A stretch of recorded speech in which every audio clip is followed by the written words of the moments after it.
Alright designers, let's unravel the mystery of scaling versus selection tool in Figma. Trust me, it's a bit quirky and I got your back in navigating through it. First up, we have the selection tool.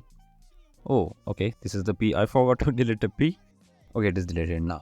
Okay, so let's take this rectangle and duplicate this one. If I try to scale down like holding shift, as you can see, banner gets weird. It tries to shrink but it does not shrink, and it currently font size is 48, so it remains 48. So how we can shrink our objects or element in Figma like precisely. So for that, let me undo this first. So let's go to the selection tool, and underneath this move we have scale. So if I choose scale and if I hold shift and if I shrink it down, as you can see, we got our rectangle shrink. As well as you can do the opposite, like you can make it big or make it small.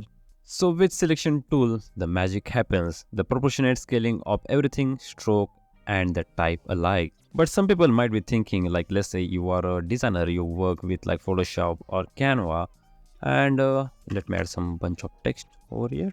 And you might be thinking like, let's group them. If you group them, it will work. I know, I also know.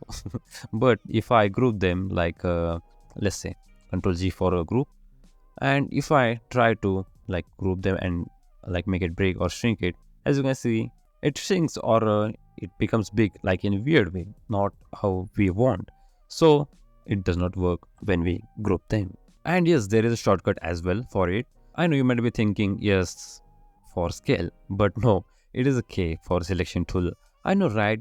Beats the logic, but it's Figma's way. V for selection tool and K for scaling. So V for selection. So currently I'm choosing all this.